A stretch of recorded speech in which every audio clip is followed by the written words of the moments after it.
Vous l'attendez donc, Rachel Kahn est avec nous pour son bloc-notes. Bonjour Rachel. Bonjour Steve. Merci d'être avec nous. Vous êtes essayiste, auteur notamment d'un livre très remarqué, Encore debout, la République à l'épreuve des mots, publié aux éditions de l'Observatoire. Un prix qui vous a valu cher Rachel, la récompense, le prix Edgar Faure. Bravo. Merci beaucoup. Et Mazal Tov. Merci. Votre premier ressenti, beaucoup de fierté j'imagine, mais pas que. Oui, vous connaissant. Oui, de la fierté, mais surtout de la fierté pour nous tous. Ça veut dire que finalement, certaines idées arrivent malgré tout à passer, alors qu'on a l'habitude sur les réseaux sociaux d'avoir beaucoup de détracteurs, de calomnies, de disqualifications, et finalement, le fait de... finalement, les épreuves, notamment les épreuves dans l'écriture, permettent aussi un dépassement. Notamment moi avec ce que je peux porter, notre République, la bataille contre le racisme, mais surtout depuis le 7 octobre contre l'antisémitisme, et puis finalement de décrire cette société française qui a perdu ses repères, qui a perdu une forme de lumière. Et puis moi j'ai voulu dédier en tout cas ce prix aux otages. Qui sont privés encore de liberté, qui sont privés aussi de lumière parce que évidemment elles sont dans les tunnels, mais de lumière parce qu'on en parle trop peu.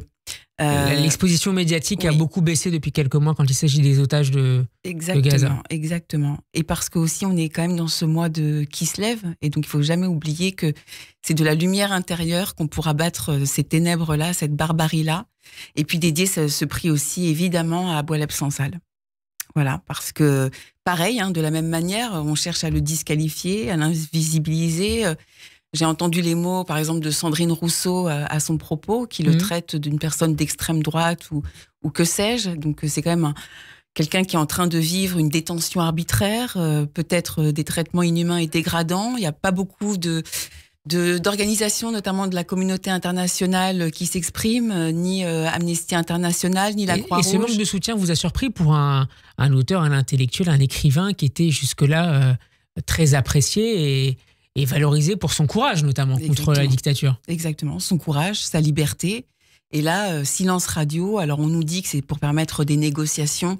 Moi, je ne pense pas. Aujourd'hui, on a une Assemblée nationale qui est désassemblée nationalement, en recherche de gouvernement, et ça ne nous renforce pas dans les négociations. Il faut tenir, mais en tout cas, aussi pointer du doigt les personnes qui le traiteraient d'extrême droite ou que sais-je, avant de penser à l'humain, avant de penser à l'auteur.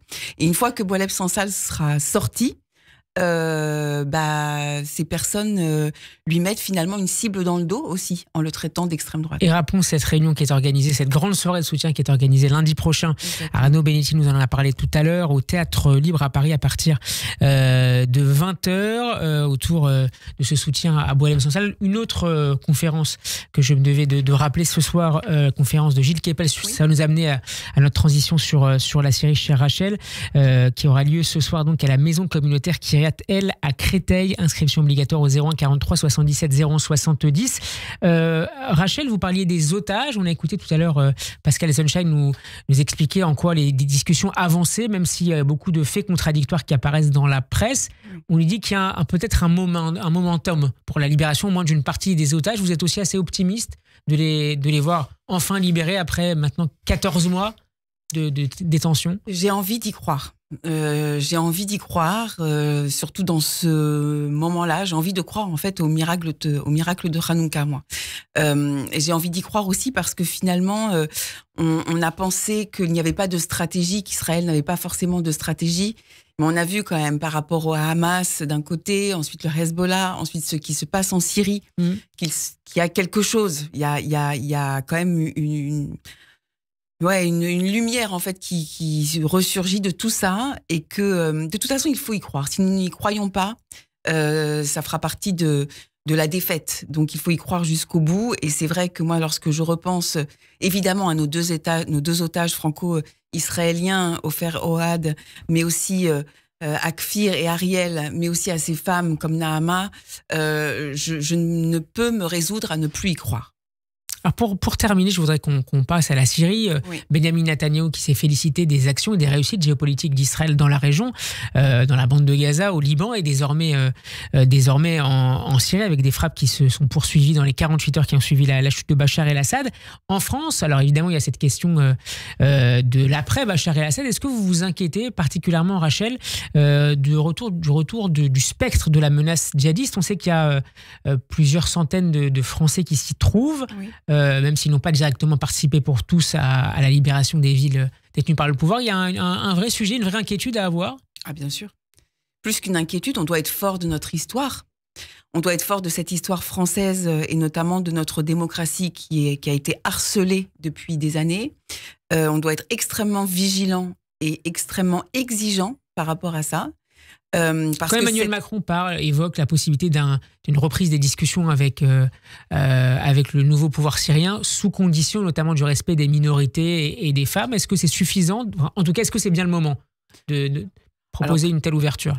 Pour moi, absolument pas. C'est-à-dire que au niveau de la confiance, de possibles négociations, de possible diplomatie avec des personnes qui ont une telle idéologie, pour moi, je n'y crois pas.